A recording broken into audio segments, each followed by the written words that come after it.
يسألك الناس عن الساعة قل إنما علمها عند الله وما يدريك لعل الساعة تكون قريبا إن الله لعن الكافرين وأعد لهم سعيرا خالدين فيها أبدا لا يجدون وليا ولا نصيرا يوم تقلب وجوههم في النار يقولون يا ليتنا أطعنا الله وأطعنا الرسول وقالوا ربنا إنا أطعنا سادتنا وكبراءنا فأضلونا السبيلا ربنا آتهم ضعفين من العذاب والعنهم لعنا كبيرا.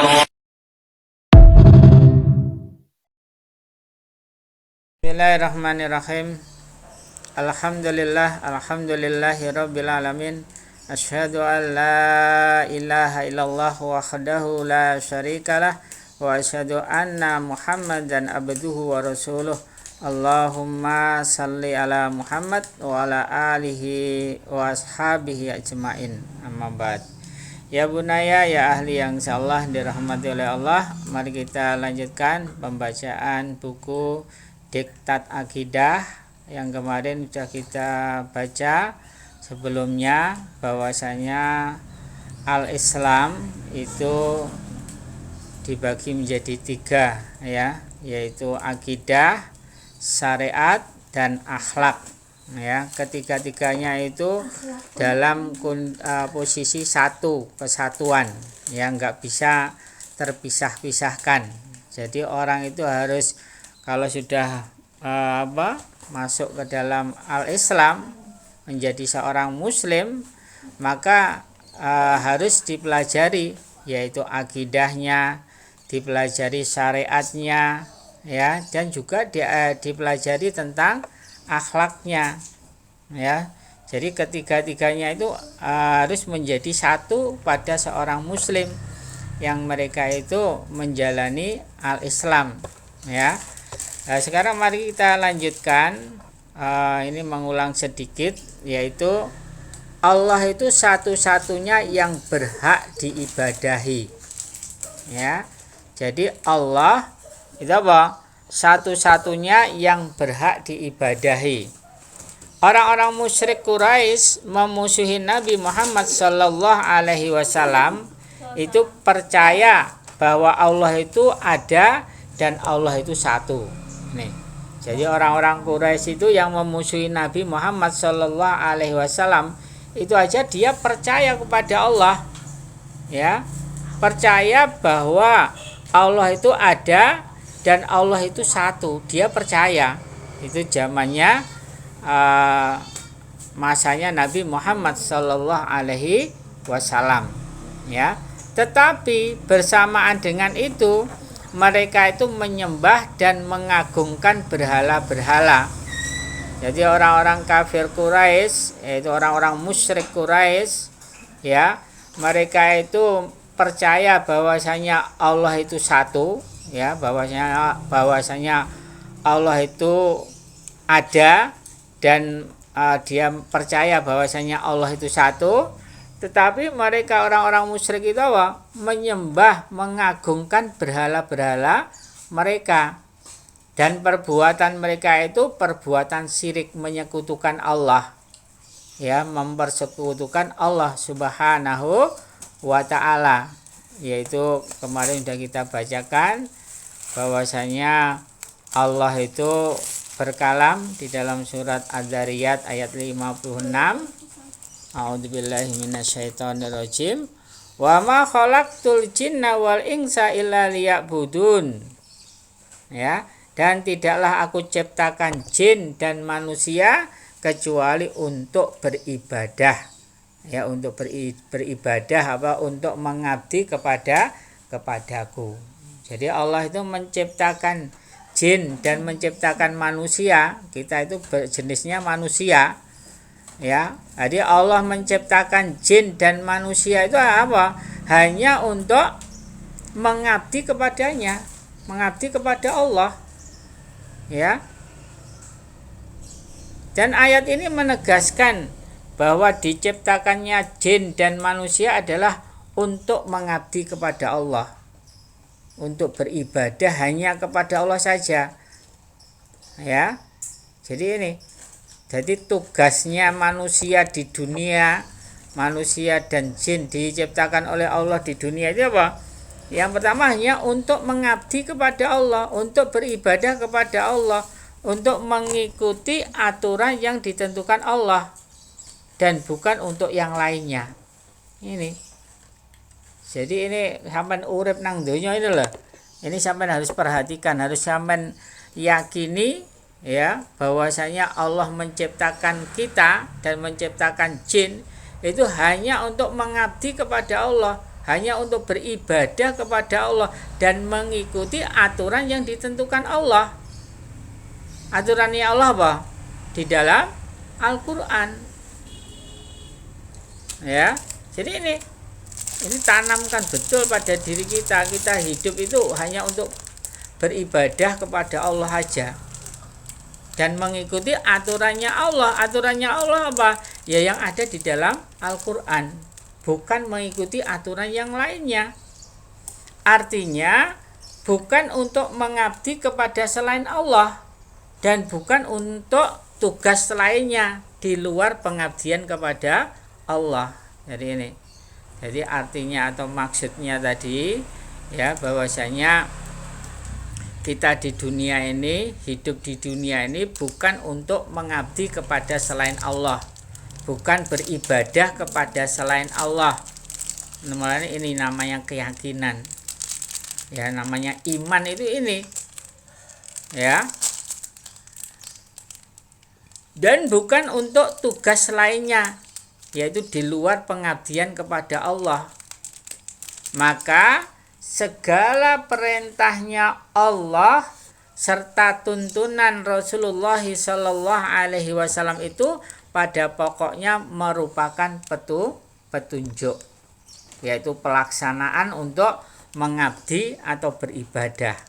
Ya, jadi Al-Quran dan sunnahnya Nabi di dalam hadisnya Nabi, ya itu apa? Merupakan petunjuk bagi kita. Bagaimana cara untuk melaksanakan, untuk mengabdi kepada Allah itu carane piye? Ya, beribadah kepada Allah itu carane piye? Itu diatur di dalam Al-Qur'an dan hadis Rasulullah sallallahu alaihi wasallam. Manusia yang mengabdi kepada selain Allah, ya, manusia yang mengabdi, yang beribadah kepada selain Allah telah menyalahi aturan Allah tentang pengabdian atau ibadah seperti disebutkan dalam ayat itu. Ya, dari sini secara tidak langsung kita dapatkan bahwa selain Allah tidak ada yang berhak diibadahi. Ya. Jadi manusia diciptakan oleh Allah, manusia dan jin diciptakan oleh Allah itu apa? Hanya untuk beribadah kepada Allah Subhanahu wa ta'ala, yaitu sebagaimana kemarin sudah kita baca, yaitu di dalam surat Al-Fatihah ayat yang keempat di Al-Qur'an ya. A'udzubillahi minasyaitonirrajim. Iyyaka na'budu wa iyyaka nasta'in. Itu surat Al-Fatihah ayat yang keempat. Hanya kepada Engkau kami mengabdi. Hanya kepada Engkau kami mengabdi. Ya, dan hanya kepada Engkau kami mohon pertolongan. Ya, susunan seperti dalam ayat ini kalau kita lihat dalam ilmu nahwu mengandung arti hasor, yaitu pembatas. Ya, kalau saja susunannya dibalik tentu tidak ada arti hasornya itu. Maka makna ayat ini adalah kami hanya mengabdi kepada Allah. Ya, kami hanya beribadah hanya kepada Allah saja. tidak mengabdi kepada selain Allah. Ya. Dan kami hanya minta tolong kepada Allah, tidak minta tolong kepada selain Allah. Jadi setelah kita itu mengabdi kepada Allah, beribadah kepada Allah, lah kita minta tolong atas urusan kita di dunia, ini mintanya kepada Allah. Ya, mulanya kita hari ini berusaha, misalnya sakit, ya berdoa dulu pada Allah, ya Allah sembuhkan ini, sembuhkanlah gigiku, sembuhkanlah perutku, sembuhkanlah penyakitku. Ya, itu minta pada Allah. Kalau kita punya permasalahan dalam kehidupan sehari-hari, ya mintalah kepada Allah. Ya, jadi ibadah dulu, mengabdi dulu kepada Allah. Ya, di sini diperintahkan oleh Allah tadi apa? Hanya kepada Allah mengabdi atau beribadah. Terus yang kedua, minta tolong itu hanya kepada Allah. Jangan minta tolong kepada selainnya. Meskipun kepada sesama manusia, jangan. Jadi minta tolong itu pertama apa? Kepada Allah Subhanahu wa ta'ala. Ini harus ditanamkan pada diri kita masing-masing. Ayat yang selalu kita ulang membacanya setiap hari memberikan pelajaran yang jelas dan tegas bahwa setiap bentuk pengabdian, ya setiap bentuk peribadatan kepada selain Allah itu adalah salah. Jadi orang kok beribadah kepada selain Allah, ya orang kok yang mengabdi kok kepada selain Allah, maka itu perbuatan yang salah. Itu satu pengabdian kepada yang tidak berhak menerima pengabdian. Karena yang berhak menerima pengabdian, yang berhak diibadahi hanya Allah Subhanahu wa ta'ala. Sekarang kita lihat di dalam Al-Quran surat Al-Bayyinah. Surat Al-Bayyinah surat keberapa?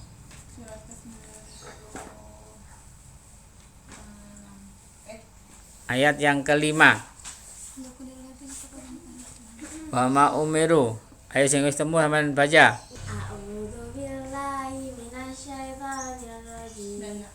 Wa ma umiru illa liya'budullaha mukhlishina lahuddin. Mukhlishina lahuddin hunafa'a wa yuqimus salata wa yu'tuz zakata wa dzalika dinul qayyimah. Artinya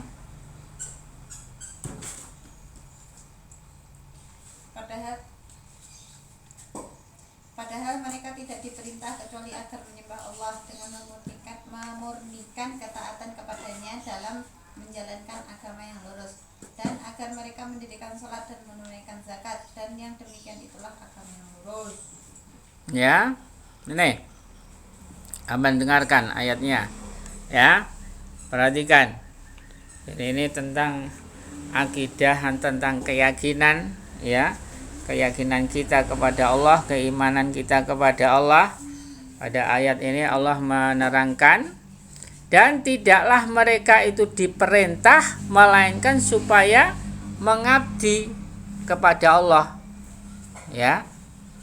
Jadi ini, dan tidaklah mereka manusia dan jin itu tadi diperintah melainkan supaya untuk mengabdi kepada Allah, beribadah hanya kepada Allah dengan memurnikan din ini untuknya dalam keadaan condong dan menegakkan sholat serta menunaikan zakat, dan yang demikian itu adalah din yang tegak, aturan yang tegak.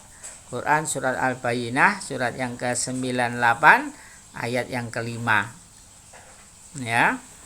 Ayat di atas menegaskan bahwa manusia itu tidak diperintah supaya mengabdi kepada selain Allah, melainkan hanya untuk mengabdi, untuk beribadah kepada Allah dengan memurnikan din ini untuk Allah semata.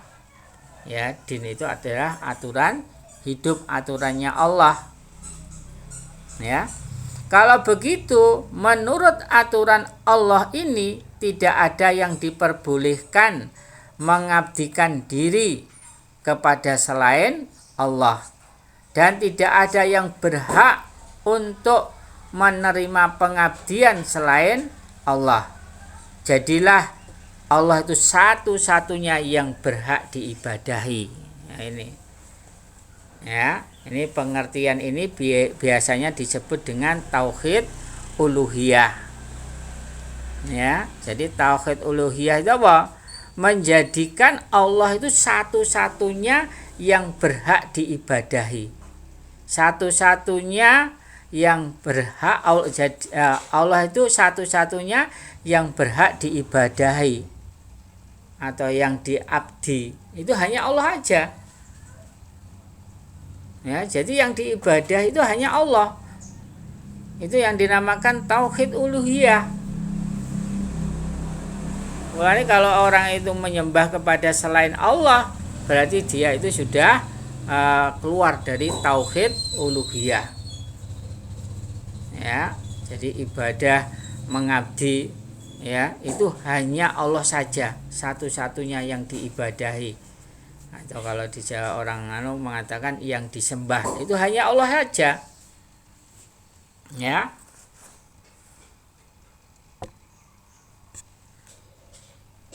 Kita lanjutkan.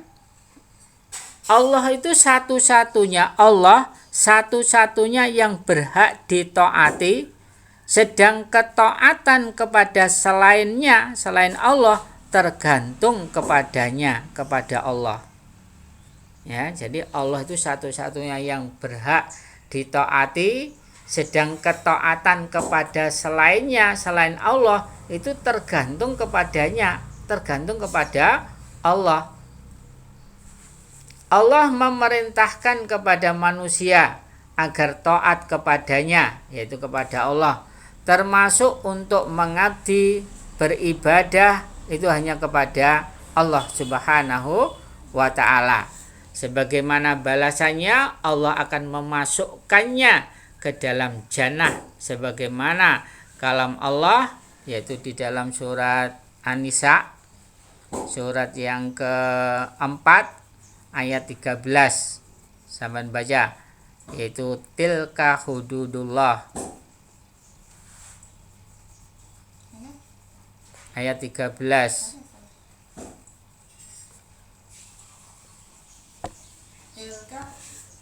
Tilka hududullah. Tilka hududullah. Wa man yuti'illah wa rasulahu yudkhilhu jannatin tajri min tahtiha al-anharu khalidina fiha wa dzalikal fawzul 'azim. Hukum-hukum tersebut itu adalah ketentuan-ketentuan dari Allah. Barang siapa taat kepada Allah dan Rasulnya, niscaya Allah memasukkannya ke dalam surga yang mengalir di bawahnya sungai-sungai, sedang mereka kekal di dalamnya, dan itulah kemenangan yang besar. Ya, sampai lihat ya pada ayat ini. Tilka hududullah, itu adalah batas-batas Allah. Ya, wa may yuti'illaha wa rasulahu, dan barang siapa yang taat kepada Allah dan taat kepada Rasulnya. Perhatikan ini. Jadi pada kalimat ini wa may yuti'illaha wa rasulahu, yuti'ullaha, ya, wa may yuti'illaha wa rasulahu, dan barang siapa yang taat kepada Allah dan taat kepada Rasulnya. Jadi ini yang pertama apa? Taat dulu kepada Allah dan taat kepada Rasulnya.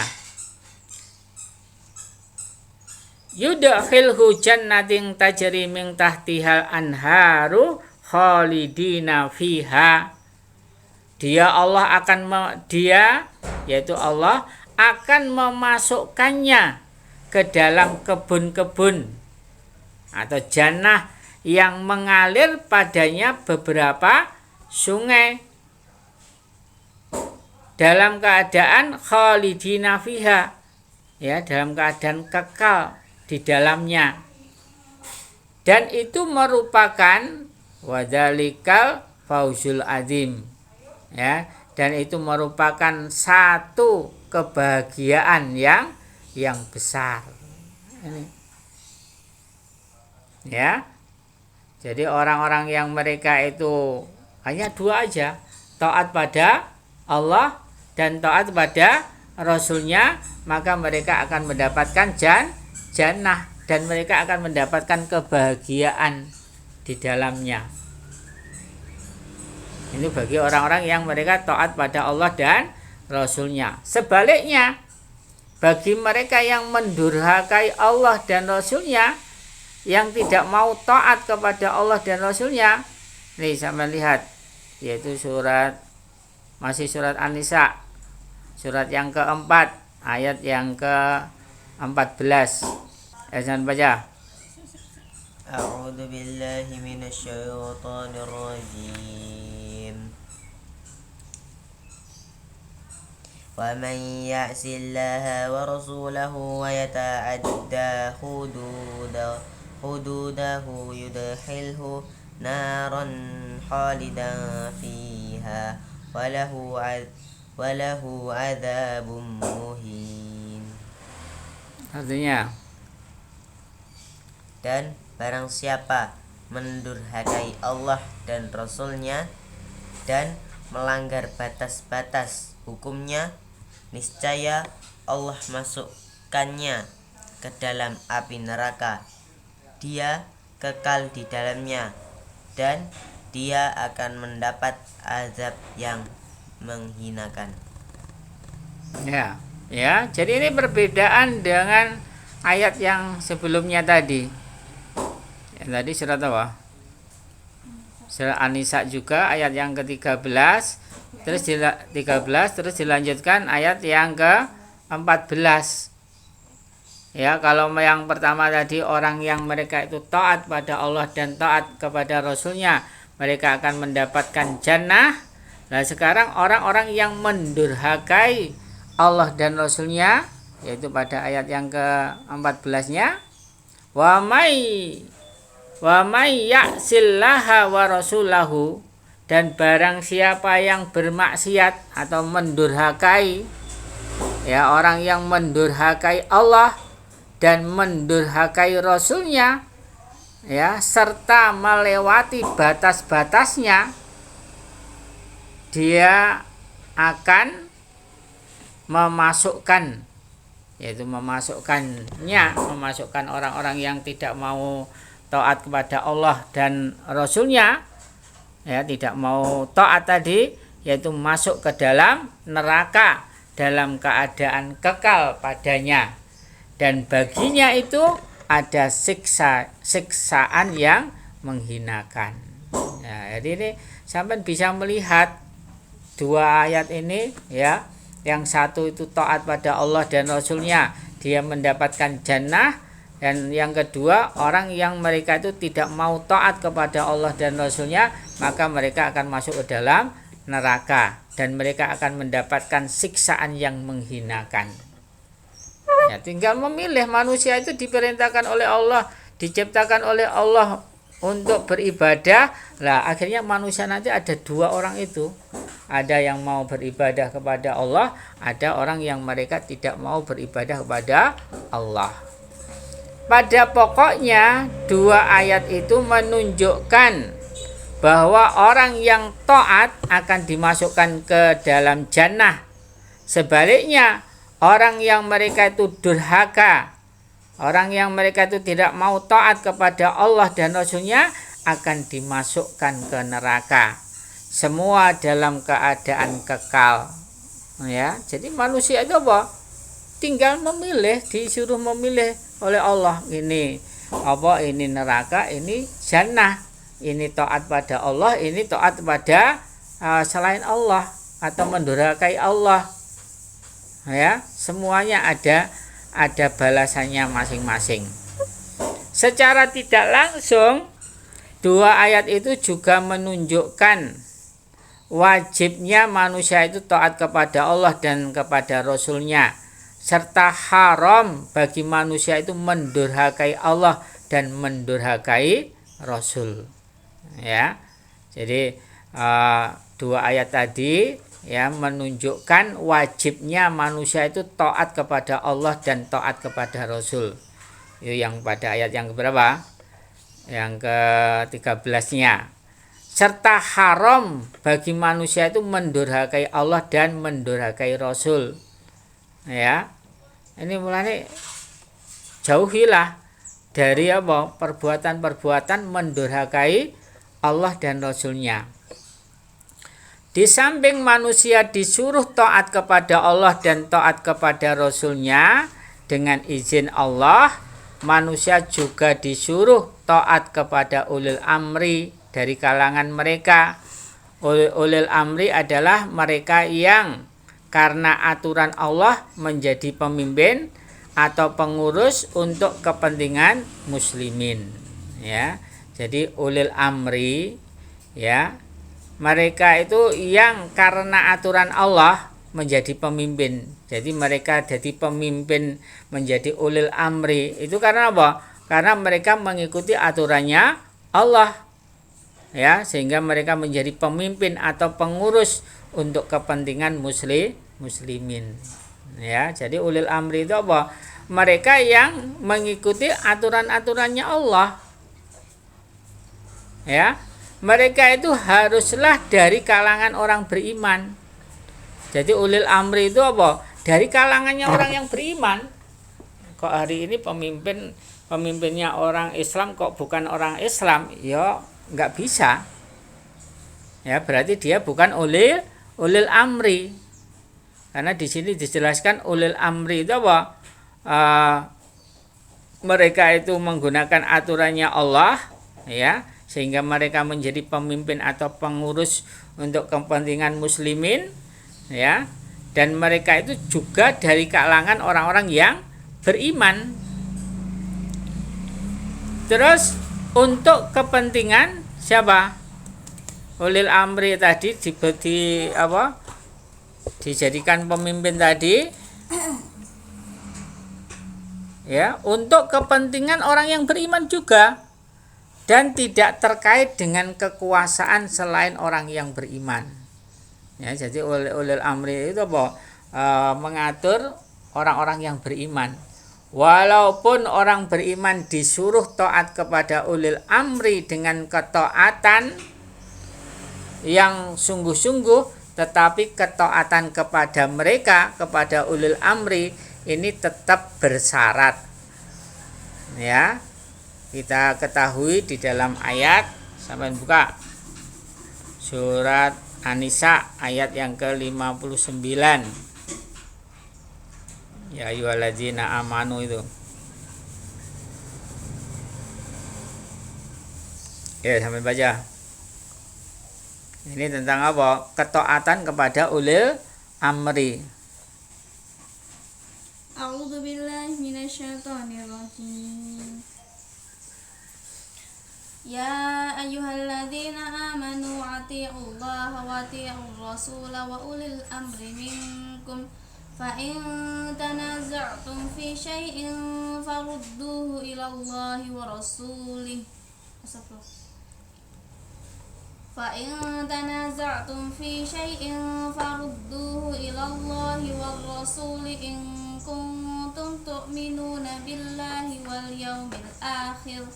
Dzalika khairu wa ahsanu ta'wila. Artinya,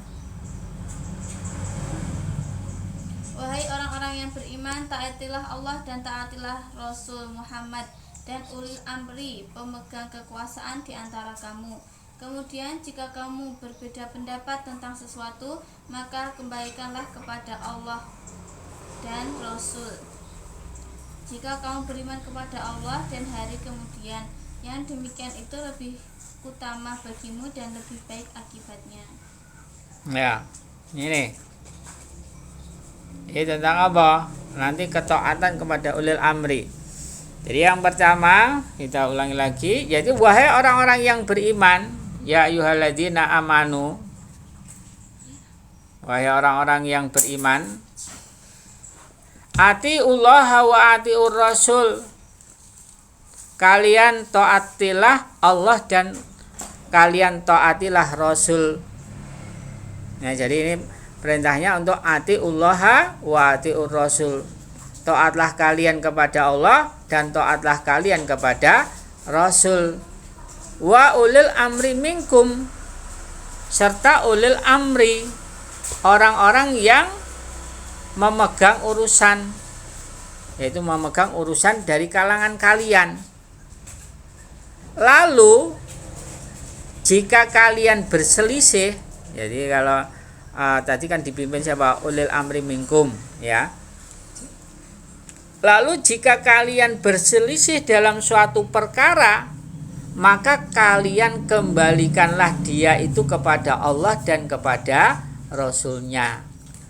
Jadi nenek perselisihan, ada perkara yang berselisih di antara kalangan kaum muslimin, maka diperintahkan oleh Allah, kembalikanlah perselisihan itu kepada Allah dan kepada Rasulnya. Jika memang adalah kalian itu beriman kepada Allah dan kepada hari akhir, yang demikian itu lebih baik dan merupakan sebagus-bagus pengertian. Quran surat An-Nisa surat yang keempat ayat 59. Khitab panggilan dalam ayat ini ditujukan kepada orang yang mengaku beriman. Jadi ayat ini apa? Ditujukan kepada orang-orang yang beriman. Kemudian mereka diperintahkan untuk taat. Jadi ini siapa? Orang-orang diperintahkan pada orang-orang yang mengaku beriman. Jadi ayat ini apa?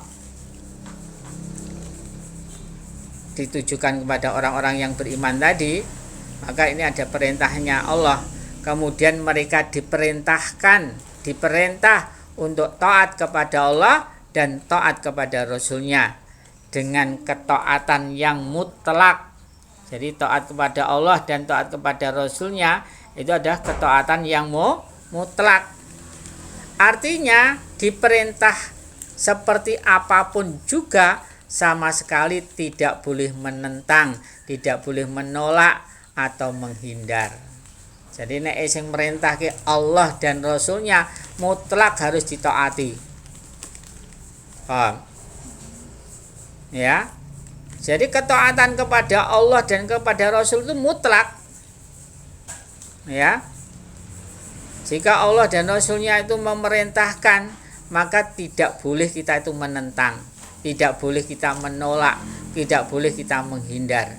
Harus dilakukan kalau itu perintah dari Allah dan Rasulnya.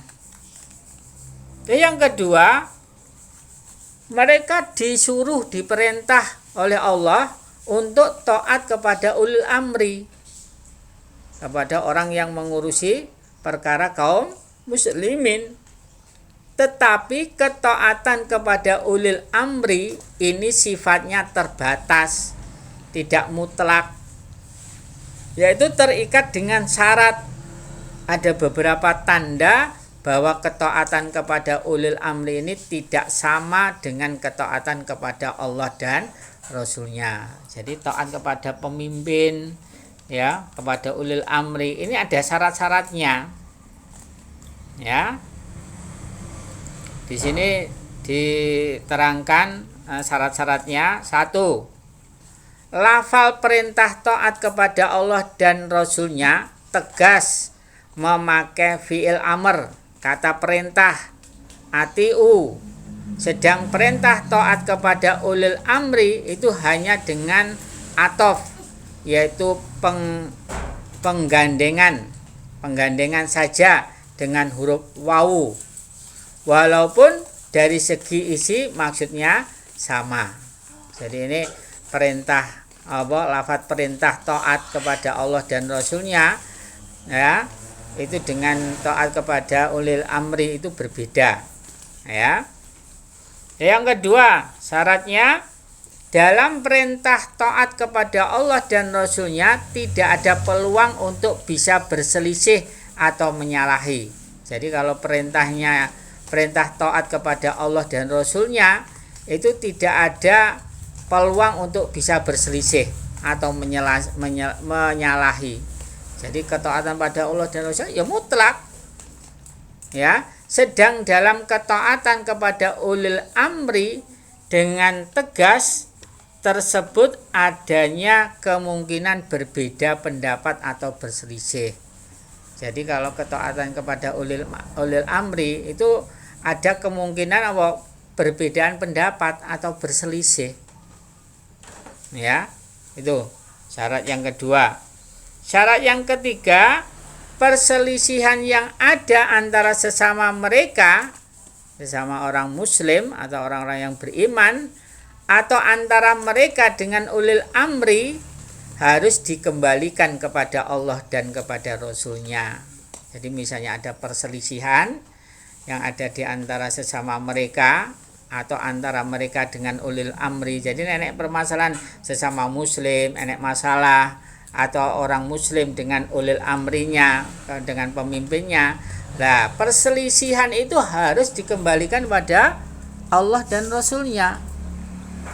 Nah, hari ini perselisihan itu kadang-kadang enggak dikembalikan pada Allah dan Rasulnya, akhirnya mengikuti hawa nafsu mereka, sehingga dalam perselisihan itu mengakibatkan kerenggangan di antara sesama muslim atau sesama orang-orang yang beriman. Padahal kalau kita ada perselisihan, balikno kepada Allah dan Rasulnya. Ketaatan kepada ulil amri hanyalah dilakukan dalam rangka taat kepada Allah dan karena izin Allah. Artinya, kalau ulil amri memerintahkan sesuatu yang menyalahi aturan Allah dan aturan Rasulullah Shallallahu Alaihi Wasallam, maka perintah itu batal. Ini, jadi cara mentaati kepada pemimpin yaitu pada ulil amri, ya. Kalau ulil amri itu mereka memerintahkan sesuatu yang mereka itu menyalahi aturan Allah dan aturannya Rasulullah Sallallahu Alaihi Wasallam, maka perintah itu batal, nggak usah ditaati. Ya, ini nanti kisahnya seorang komandan perang di waktu ada peperangan, ya, dia itu pada waktu itu komandannya itu dalam keadaan marah. Setelah itu memerintahkan pasukannya untuk mencari kayu bakar, ya, karena mereka pemimpin itu mengatakan, kamu tadi diperintahkan oleh Rasulullah SAW untuk taat kepada aku, ya. Kamu diperintahkan oleh Rasulullah kan untuk taat kepada pemimpin, ya. Sekarang saya perintahkan kamu untuk mencari kayu bakar. Setelah itu mencari kayu bakar. Setelah itu kamu diperintahkan oleh Rasulullah untuk taat pada saya, ya, maka nyalakanlah kayu bakar itu. Kayu bakar itu dibuang. Setelah itu dia mengatakan, saiki sampean semua masuklah ke api itu. Maka para sahabat itu bingung, lah iki piye iki? Kon taat pada pemimpin, tapi ini perintahnya memerintahkan kepada kemaksiatan, yaitu masuk ke dalam api. Wah, ini piye? Lah itu sebagian sahabat malah ada yang mau jebur karena pengen taat pada pimpinannya tadi. Akhirnya sahabat yang lainnya mencegah, ya, sampai akhirnya dalam hadis itu padamlah api itu dan juga padamlah kemarahannya komandan itu. Akhirnya dilaporkan kisah itu kepada Rasulullah, kejadian itu disampaikan kepada Rasulullah Sallallahu Alaihi Wasallam. Maka Rasulullah SAW mengatakan, ya, bahwasanya apabila kalian masuk ke dalam api itu, maka selama-lamanya kalian akan berada di dalam api, maksudnya di dalam neraka, ya. Setelah itu Rasulullah menerangkan bahwasanya taat kepada pemimpin itu apa di dalam hal yang hak, yang benar aja, ya. Jadi perintahnya Rasulullah SAW mentaati kepada pemimpin itu dalam hal-hal yang hak. Kalau dalam masalah yang batil seperti itu tadi, maka disuruh untuk menjauhi, ya. Itu. Nah, ini kembali pada buku ini tadi, ya. Jadi perintah yang batil itu tidak boleh ditaati, sebab akan menyebabkan siksaan dan penyesalan di akhirat nanti. Sebagaimana kalam Allah, sampai buka surat Al-Ahzab, surat yang ke-33 ayat 66 sampai 68. Ini orang-orang yang mereka nanti mentaati pemimpin-pemimpin kalau nggak salah. Dan baca dulu surat Al-Ahzab, surat yang ke-33 ayat yang ke-66 sampai 68. A'udzu billahi minasyaitonir rajim. Yauma tuqallabu wujuhuhum fin nari yaquluna ya laitana ata'na Allah wa ata'na rasula wa qalu rabbana inna ata'na sadatana wa kubara'ana fa'adalluna as-sabila rabbana atihim di'afaini minal 'adzabi wal'anhum la'nan kabira. Baca artinya. Pada hari ketika wajah mereka dibolak-balikkan dalam neraka, mereka berkata, alangkah baiknya kiranya kami taat kepada Allah dan taat pula kepada Rasul. Dan mereka berkata, ya Rabb kami, sesungguhnya kami telah menaati para pemimpin dan para pembesar kami, lalu mereka menyesatkan kami dari jalan yang benar. Ya Rabb kami, timpakanlah kepada mereka azab 2 kali lipat dan kutuklah mereka dengan kutukan yang besar. Ya. Jadi dari ayat ini kita baca dulu artinya, saya ulang. Di hari yang wajah-wajah mereka itu dibolak-balik di dalam api neraka. Jadi nanti ada suatu hari yang wajah manusia itu dibolak-balik di dalam api neraka, kayak bakari sate, masya Allah. Naudzubillah min syarri dzalik. Ya, berlindunglah kepada Allah dari api neraka. Yang wajah mereka itu loh, wajahnya itu kayak di sate, dibolak-balik di dalam api neraka. Maka mereka berkata, wahai alangkah baiknya kalau dahulu kami itu taat kepada Allah dan taat kepada Rasulnya. Ya.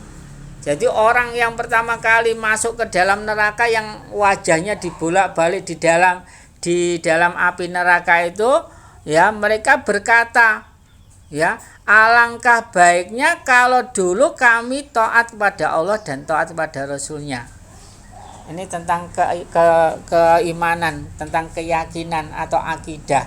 Itu di sini, ya, tanamkan pada diri kalian itu apa? Hanya taat pada Allah dan taat pada Rasulnya. Saiki taat pada Allah dan taat pada Rasulnya apa? Harus berpegang pada Al-Quran dan Sunnah. Oh, Al-Qurannya memerintahkan begini, lakukan perintah Allah itu. Allah melarang ini, maka jauhilah. Ya, kalau Rasulullah memerintahkan begini, ambil perintahnya. Rasulullah SAW melarang, ya tinggalkan. Itu namanya taat pada Allah dan Rasulnya. Hari ini harus berpegang pada Al-Quran dan Sunnah dalam hidup ini. Ya, ini penyesalan bagi orang-orang yang mereka sudah berada di dalam neraka, wajahnya dibolak-balik di dalam neraka, baru mereka mengatakan, wahai alangkah baiknya kalau dahulu kami itu taat kepada Allah dan taat kepada Rasulnya. Dan mereka berkata, wahai pemelihara kami, wahai Rabb kami, sesungguhnya dahulu kami itu mentaati para pemimpin kami atau pemuka kami. dan kami itu taat kepada pembesar-pembesar kami, lalu mereka itu menyesatkan kami dari jalan itu.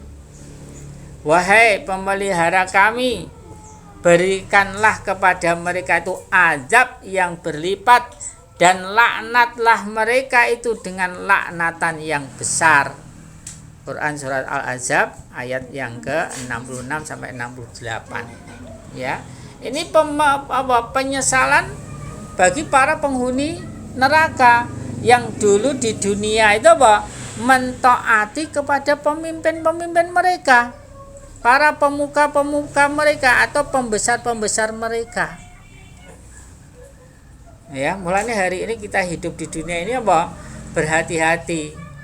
Ya, jangan mudah-mudah mentaati kepada pemimpin kalau pemimpin itu mengajak kepada kesesatan. Ya. Hari ini karena di dunia itu ada ulama-ulama su, ya, pemimpin-pemimpin kita ngajari mengajari Al-Quran dan Sunnah, tapi ternyata mereka menyeru kepada doa itu jahanam. Nah, mereka ternyata menyeru kepada neraka, tapi pakaiannya ya pakaian orang Muslim, omongnya ya sesuai dengan bahasa kamu, bahasa Arab, tapi mereka itu malah mengajak pada neraka. Ya, mulanya ini. Jadi kamu itu di dunia itu kalau pemimpin itu mengajak kepada kesesatan, kamu harus menjauhinya. Ya, jangan mengikutinya, karena akan menjadi penyesalan bagi orang-orang yang mereka itu mentaati para pemimpinnya, para pembesarnya, ya, yang mereka itu telah menyesatkan dari jalan Allah. Ini kita lihat keterangannya.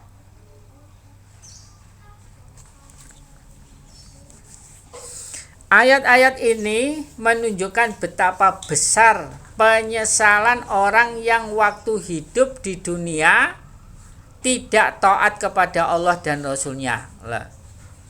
Jadi ini tanamkan pada diri kalian, kamu harus taat kepada Allah dan taat kepada Rasul.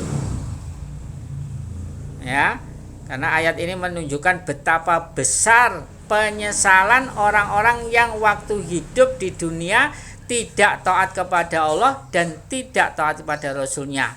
Rangkaian selanjutnya menunjukkan juga bahwa yang jadi penghalang mereka dari taat kepada Allah dan Rasul itu adalah ketaatan mereka kepada para pemuka atau pemimpin dan pembesar yang tidak menyuruh taat kepada Allah, bahkan menyesatkan. Ya, jadi hari ini harus hati-hati kalian. Ya, pemimpin-pemimpin itu kalau dia tidak mengajak kepada ketaatan pada Allah dan Rasul-Nya, maka harus dijauhi. Dengan demikian, sedikit lagi. Dengan demikian kita sudah sampai pada pengertian bahwa orang tidak boleh taat kepada pemuka atau pemimpin, pembesar atau siapapun selain kepada Allah. Ya, jadi ini eling-elingan. Ya. Jadi bahwa orang itu tidak boleh taat kepada pemimpin atau pemuka atau pembesar atau siapapun selain kepada Allah, kecuali apabila Allah mengizinkan ketaatan itu. Kedua, pemuka atau pemimpin itu menyuruh dan membawa orang kepada taat kepada Allah dan taat kepada Rasul-Nya. Orang tidak diperkenankan berdalih taat kepada pemuka atau pemimpin atau pembesar untuk kemudian durhaka kepada Allah. Bahkan orang wajib menolak taat kepada manusia kalau padanya ada kedurhakaan kepada Allah. Jadi enek pemimpin yang mereka itu durhaka kepada Allah, wajib bagi kita itu menolak taat kepada manusia tadi. Ya, kita harus menolak kalau ada pemimpin yang mereka itu durhaka kepada Allah ya, maka wajib bagi kita menolak. Aja mengikuti, aja malah manut, diajak rono manut, diajak rene manut, padahal itu mengajaknya kepada kemaksiatan. Ya, saya ulangi lagi.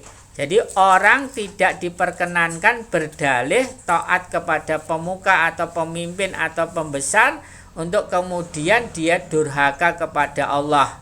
Bahkan orang itu wajib menolak taat kepada manusia kalau padanya itu ada kedurhakaan kepada Allah Subhanahu wa ta'ala. Adanya ayat-ayat yang menunjukkan larangan taat kepada orang kafir, pemuka yang zalim dan sebagainya, serta adanya ayat-ayat yang mewajibkan manusia taat kepada Allah dan Rasul-Nya, membawa kita kepada kesimpulan bahwa kita hanya boleh taat kepada Allah, tidak ada ketaatan kepada siapapun selain yang Allah izinkan atau perintahkan. Yang demikian ini sebenarnya karena taat itu termasuk bagian dari ibadah kita kepada Allah Subhanahu wa ta'ala. Maka taat kepada selain Allah akan menjurus kepada syirik, kecuali ketaatan yang sudah Allah izinkan. Ya, jadi ini tentang ketaatan itu termasuk apa? Bagian dari ibadah kepada Allah. Makanya kita harus apa? Di dalam ketaatan ini harus kita tunjukkan ketaatan kita itu hanya kepada Allah dan Rasul-Nya saja. Ya, dan ulil amri yang mereka itu mengajak kepada taat kepada Allah dan Rasul-Nya. Itu yang harus kita taati. Yaitu termasuk apa? Bagian dari ibadah kepada Allah Subhanahu wa ta'ala. Maka ketaatan kepada selain Allah, ya, jadi barang siapa yang ketaatan itu kepada selain Allah akan menjerumus kepada syirik, yaitu menyekutukan Allah. Ya, kecuali ketaatan yang sudah Allah izinkan. Contohnya tadi kepada ulil amri, ya, kita Allah mengizinkan untuk taat kepada ulil amri, tapi ada syarat-syarat yang ditentukan oleh Allah Subhanahu wa ta'ala. Ya, kita bacakan siapa saja ulil amri itu. Ya, di dalam keterangan di sini disebutkan siapa saja ulil amri itu. Secara ringkas dapat kita sebutkan bahwa yang termasuk ulil amri yang harus ditaati menurut syariat adalah 1. Pemimpin muslimin yang mengatur dan memimpin karena, dengan, atau untuk al-Islam. Mereka ini harus dari kalangan muslimin. Ya, jadi yang pertama, pemimpin muslimin yang mengatur dan memimpin karena, dengan, dan untuk al-Islam. Maka mereka ini harus dari kalangan muslimin. Yang kedua,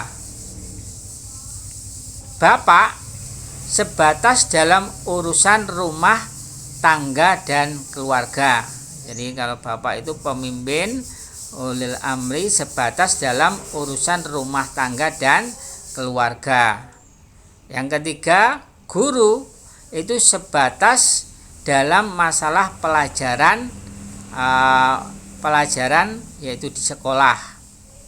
Yang keempat, pemimpin atau pengurus atau imam atau panitia lainnya itu sebatas dalam urusannya masing-masing. Ya, ini sedikit penjelasan tentang siapa saja ulil amri itu. Ya, saya ulangi lagi, yaitu secara ringkas dapat kita sebutkan bahwa yang termasuk ulil amri, ya, orang yang memegang suatu urusan yang harus ditaati menurut syariat Allah adalah pertama, pemimpin muslimin yang mengatur dan memimpin, ya, karena dengan atau untuk al-Islam. Jadi mereka pemimpin muslimin tadi apa? Menjadi pemimpin itu untuk al-Islam. Ya, mereka ini harus dari juga dia itu mengurusinya itu dengan al-Islam, mengaturnya itu dengan al-Islam, dengan syariat-syariatnya al-Islam. Ya. Setelah itu mereka pemimpin tadi harus dari kalangan orang muslimin, dari kalangannya orang-orang muslim. Ya. Terus yang kedua, bapak, ya, itu juga diistilahkan ulil amri, yang mengurusi, ya, mengurusi perkara, tapi bapak itu hanya sebatas dalam rumah tangga atau keluarga.